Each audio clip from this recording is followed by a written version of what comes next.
தொடர்ந்து விரைவுச் செய்திகளை பார்க்கலாம். உத்தரப்பிரதேசத்தில் பாஜக எம்பி சரத் திரிபாதி அக்கட்சியின் எம்எல்ஏவை காலணியால் தாக்கிய காட்சி வெளியாகியுள்ளது. உத்தரப்பிரதேசத்தின் சந்த் கபீர் நகரில் திட்டக்குழு கூட்டம் நடைபெற்றது. அப்பொழுது உள்ளூர் சாலை தொடர்பான பலகையில் தன்னுடைய பெயர் இடம்பெறவில்லை என கூறி பாஜக எம்பி சரத் திரிபாதி வாக்குவாதம் செய்தார். அவருக்கு பதிலளித்த பாஜக எம்எல்ஏ ராகேஷ் சிங் இது தன்னுடைய முடிவு என கூறினார். இருவருக்கிடையே வாக்குவாதத்தின் போது எம்பி சரத் திரிபாதி தனது காலணியை கழற்றி பாஜக எம்எல்ஏவை தாக்கினார். அதனால் ஆத்திரமடைந்த உடனே எம்எல்ஏவும் தனது இருக்கையில் இருந்து எழுந்து சென்று எம்பியை அடித்தார்.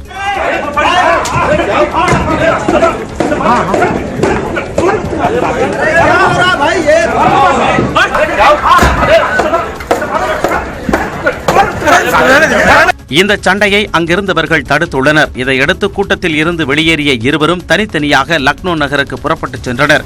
பாஜக எம்பி மீது நடவடிக்கை எடுக்க கோரி அக்கட்சியின் எம்எல்ஏ ராகேஷ் சிங் தலைமையில் போராட்டம் நடைபெற்றது. இதுகுறித்து விளக்கம் அளிக்குமாறு இருவருக்கும் உத்தரப்பிரதேச பாஜக தலைமை சம்மன் அனுப்பியுள்ளது. டெல்லியில் இருந்து பிராங்க்பர்ட் சென்ற ஏர் இந்தியா விமானம் உள்காற்றழுத்தம் காரணமாக அவசரமாக தரையிறக்கப்பட்டது. 191 பயணிகளுடன் ஏர் இந்தியா விமானம் டெல்லியில் இருந்து நேற்று ஜெர்மனியின் பிராங்க்பர்ட் நகருக்கு புறப்பட்டது. அப்போது விமானத்தின் உள்ளே உள்ள காற்றழுத்தம் திடீரென குறைந்தது. இதனால் பயணிகளுக்கு மூச்சு திணறல் ஏற்பட்டது.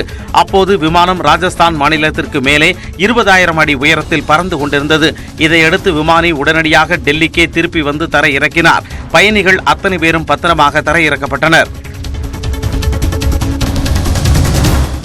நாடாளுமன்ற தேர்தல் காலத்தில் பேஸ்புக்கை தவறாக பயன்படுத்துவதை தடுக்கும் வகையில் எடுக்கப்படும் நடவடிக்கைகள் குறித்து நாடாளுமன்ற குழுவிடம் அந்நிறுவனம் விளக்கமளித்துள்ளது. சமூக வலைதளங்களை தவறாக பயன்படுத்துவதை தடுப்பது குறித்து ட்விட்டர் நிறுவனத்தை அழைத்து பேசிய பாஜக எம்பி அனுராக் தாக்கூர் தலைமையிலான நாடாளுமன்ற குழு முன்பு பேஸ்புக் துணைத் தலைவர் ஜோயல் கப்லான் நேற்று ஆஜரானார். பின்னர் பேசிய அனுராக் தாக்கூர் தேர்தல் ஆணையத்தின் கண்காணிப்பில் பேஸ்புக் இருப்பதாக தெரிவித்தார். நாடாளுமன்ற தேர்தலை நேர்மையாக நடத்தவும் மக்களுக்கு உதவும் பேஸ்புக் நிறுவனத்திற்கு சரியான வாய்ப்பு கிடைத்திருப்பதாக அந்நிறுவன துணைத் தலைவர் கூறினார். நாடாளுமன்ற தேர்தல் காலத்தில் பேஸ்புக்கை தவறாக பயன்படுத்துவதை தடுக்கும் வகையில் எடுக்கப்படும் நடவடிக்கைகள் குறித்து நாடாளுமன்ற குழுவிடம் அந்நிறுவனம் விளக்கமளித்துள்ளது. சமூக வலைதளங்களை தவறாக பயன்படுத்துவதை தடுப்பது குறித்து ட்விட்டர் நிறுவனத்தை அழைத்து பேசிய பாஜக எம்பி அனுராக் தாக்கூர் தலைமையிலான நாடாளுமன்ற குழு முன்பு பேஸ்புக் துணைத் தலைவர் ஜோயல் கப்லான் நேற்று ஆஜரானார். பின்னர் பேசிய அனுராக் தாக்கூர் தேர்தல் ஆணையத்தின் கண்காணிப்பில் பேஸ்புக் இருப்பதாக தெரிவித்தார். நாடாளுமன்ற தேர்தலை நேர்மையாக நடத்தவும் மக்களுக்கு உதவும் பேஸ்புக் நிறுவனத்திற்கு சரியான வாய்ப்பு கிடைத்திருப்பதாக. சென்னை எழும்பூர் ரயில் நிலையத்திற்கு கருணாநிதி பெயர் சூட்ட வேண்டும் என்று பிரதமர் மோடிக்கு முன்னாள் மத்திய அமைச்சர் மு.க. அழகிரி கோரிக்கை விடுத்துள்ளார். இதுகுறித்து அவர் விடுத்துள்ள அறிக்கையில் சென்னை சென்ட்ரல் ரயில் நிலையத்திற்கு எம்ஜிஆர் பெயர் சூட்டிய பிரதமர் மோடிக்கு நன்றி தெரிவித்தார். அதேபோல் சென்னை எழும்பூர் ரயில் நிலையத்திற்கு கருணாநிதி பெயர் சூட்ட வேண்டும் என்றும் பிரதமர் மோடிக்கு மு.க. அழகிரி கோரிக்கை விடுத்தார். மக்களவைத் தேர்தலில் தனித்து போட்டியிடப் போவதாக அகில இந்திய சமத்துவ மக்கள் கட்சி தலைவர் சரத்குமார் அறிவித்துள்ளார். சென்னையில் செய்தியாளர்களை சந்தித்த அவர் தேர்தல் தேதி அறிவிக்கப்பட்டவுடன் வேட்பாளர் பட்டியலும் 21 சட்டமன்ற தொகுதிகளுக்கான இடைத்தேர்தல் வேட்பாளர்களும் அறிவிக்கப்படும் என்றார். விசாரணை ஆணையத்தால் அரசுக்கு பரிந்துரை வழங்க முடியுமே தவிர யாரையும் குற்றவாளிகள் என தீர்மானிக்க முடியாது என நீதிபதி ஆறுமுகசாமி ஆணையம் தரப்பில் சென்னை உயர்நீதிமன்றத்தில் தெரிவிக்கப்பட்டுள்ளது. ஜெயலலிதா மரணம் தொடர்பாக தங்களிடம் ஆறுமுகசாமி ஆணையம் விசாரிக்க தடை விதிக்க கோரி அப்பல்லோ மருத்துவமனை சார்பில் தொடரப்பட்ட வழக்கு விசாரணையின் போது தமிழக அரசு தரப்பில் ஆஜரான தலைமை வழக்கறிஞர் விஜய் நாராயண் ஆறுமுகசாமி ஆணையத்தின் விசாரணை முடிவடையும் தருவாயில் தடை கோரி வழக்கு தொடர முடியாது என்று வாதிட்டார். ஆறுமுகசாமி ஆணையம் சார்பில் ஆஜரான மூத்த வழக்கறிஞர் சுந்தரேஷ் ஜெயலலிதாவின் மரணம் தொடர்பாக விசாரணை நடத்தி விவரங்களை சேகரித்து பரிந்துரைகளை வழங்க உள்ளதாக தெரிவித்தார். ஆணையம் சார்பில் வாதம் நிறைவடையாததால் விசாரணை 8ஆம் தேதிக்கு ஒத்திவைக்கப்பட்டது. திருநெல்வேலி மாவட்டம் மேலப்பாளையம் ரயில் நிலையத்தில் டிக்கெட் கவுண்டர் இல்லாததால் 4 நேரியில் இருந்து டிக்கெட் வாங்கி வந்து விவசாயி ஒருவர் பயணிகளுக்கு கொடுக்கிறார். நெல்லை ரயில் நிலையத்திற்கு அருகில் உள்ள மேலப்பாளையத்தில் கடந்த 38 ஆண்டுகளாக ரயில் நிலையம் செயல்பட்டாலும் அங்கு நடைமேடை, கழிவறை என எந்த அடிப்படை வசதிகளும் இல்லை. டிக்கெட் கவுண்டரும் ஊழியர்களும் கூட இல்லை. அதனால் பயணிகள் இந்த ரயில் நிலையத்தை பயன்படுத்த முடியாத நிலை ஏற்பட்டுள்ளது. ரயில்வே பணியில் அதிக அளவில் வடமாநிலத்தைச் சேர்ந்தவர்களை அமர்த்தியதற்கு கண்டனம் தெரிவித்து தெற்கு ரயில்வே நிர்வாகத்திடம் தமிழக வாழ்வுரிமை கட்சி தலைவர் வேல்முருகன் மனு கொடுத்தார். பின்னர் பத்திரிகையாளர்களை சந்தித்த அவர் அரசு வேலைகளில் தமிழக இளைஞர்கள் வஞ்சிக்கப்பட்டு வருகின்றனர் என தெரிவித்தார். தொடங்கி சிக்னல் ஆபரேட்டர்லேருந்து அசிஸ்டன்ட் ஸ்டேஷன் மாஸ்டர்லேருந்து ஸ்டேஷன் மாஸ்டர்லேருந்து டெக்னீஷியன்லேருந்து இதர டெக்னிக்கல் பதவிகளிலிருந்து அலுவலக C&D பிரிவு பணிகளிலிருந்து உதவியாளர்களிலிருந்து எல்லா பதவிகளுக்குமே முழுக்க இந்திக்காரர்களே நியமனம் செய்யப்படுகிறார்கள். காவலர் சீருடையில் டூயட் பாடுவது போல் டிக்டாக் வீடியோ வெளியிட்ட துணை நடிகர்கள் அரவிந்த் மற்றும் அம்மு ஆகியோர் தங்கள் செயலுக்கு வருத்தம் தெரிவித்ததோடு மன்னிப்பும் கோரியுள்ளனர். துணை நடிகர்களான கோவையைச் சேர்ந்த அரவிந்த், அம்மு இருவரும் படப்பிடிப்பு ஒன்றில் இருந்தபோது சினிமா பாடலுக்கு காவலர் சீருடையில் நடனமாடி அதை டிக்டாக் வீடியோவாக வெளியிட்டனர். அந்த டிக்டாக் வைரலாகி வரும் நிலையில் காவலர் சீருடையை அவமதிக்கும் நோக்கில் இந்த வீடியோவை வெளியிடவில்லை என்றும் இதற்காக மன்னிப்பு கோருவதாகவும் இருவரும் கூறியுள்ளனர். இந்த தவறுக்கு மனமான மன்னிச்சுக்கோங்க. இனிமேல் இந்த சம்பவம் இனிமேல் நடக்காது. காவல்துறைக்கு மன்னிப்பு தவறு அன்றாடம் கேட்டுக்கொள்கிறேன். மன்னிச்சுக்கோங்க. தஞ்சை அருகே 6000 ரூபாய்க்கு விற்கப்பட்ட சிறுவனை காவல்துறையினர் மற்றும் குழந்தைகள் நல பாதுகாப்பு அமைப்பினர் மீட்டுள்ளனர்.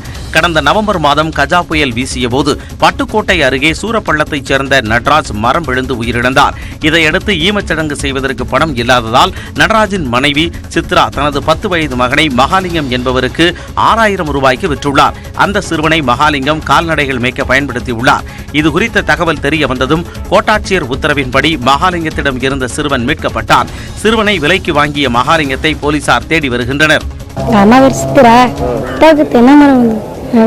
இறந்துட்டாரு. அதெல்லாம் அம்மா 6000 பணம் வாங்கிடுச்சு.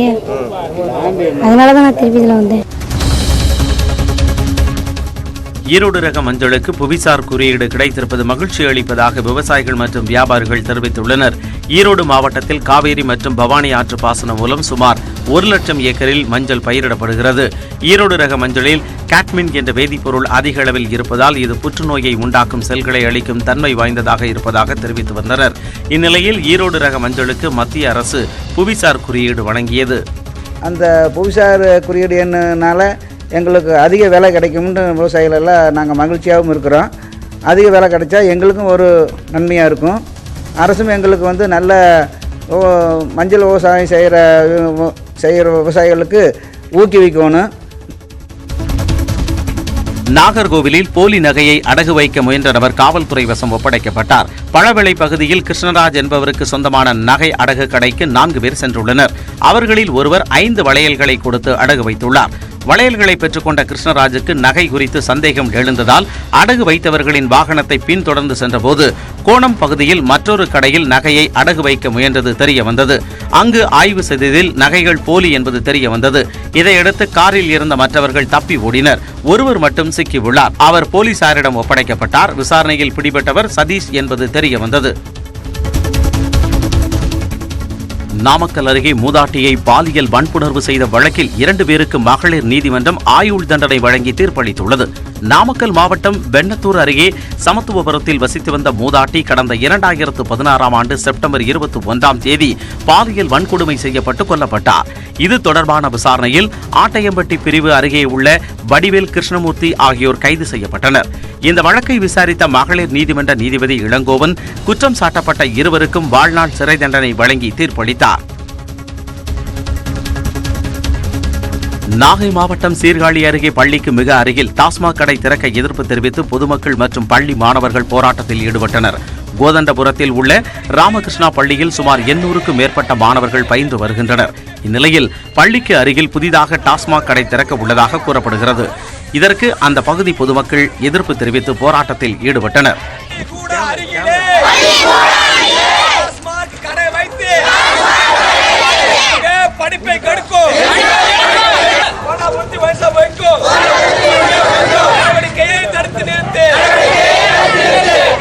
பசங்க போக முடியாது. ஏன்னா இங்க போக்குவரத்து எல்லாம் ரொம்ப கம்மி. எல்லா பசங்களும் சைக்கிள் நடந்தோ எல்லாம் வராங்க. ஃபுல்லா கிராமம் இங்க.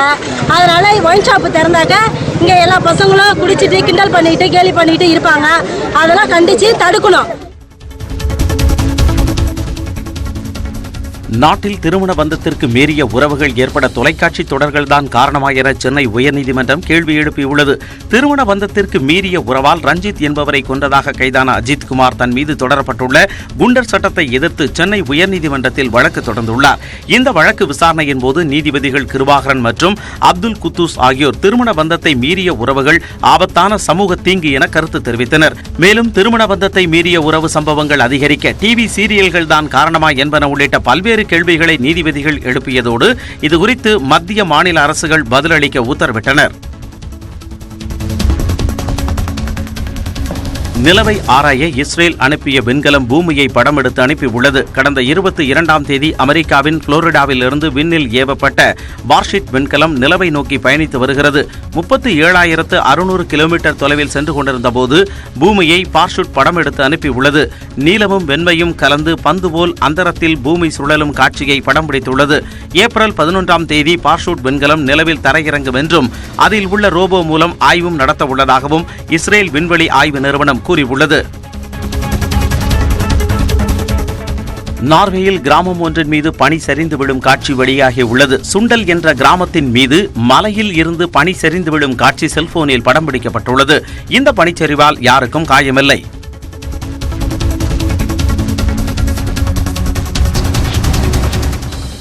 ஈஸ்டரை ஒட்டி வேடிகனில் தவகாலம் தொடங்குவதற்கான சாம்பல் புதன் வழிபாடு நடைபெற்றது. போப் பிரான்சிஸ் பங்கேற்று வழிபாட்டை நடத்தினார். வழிபாட்டின் முடிவில் மத குருமார் அனைவருக்கும் சாம்பல் பூசிவிட்டார். நுகர்வு கலாச்சாரத்தில் இருந்தும் சுயநல எண்ணத்தில் இருந்தும் அனைவரும் விடுபட வேண்டும் என போப் பிரான்சிஸ் தனது உரையில் தெரிவித்தார். தான் சிலுவையில் அறையப்படுவோம் என்பதை உணர்ந்த இயேசு உலக மக்களின் நன்மைக்காக 40 நாட்கள் உபவாசம் இருந்த காலத்தை கிறிஸ்தவர்கள் தவக்காலமாக கடைபிடிக்கின்றனர்.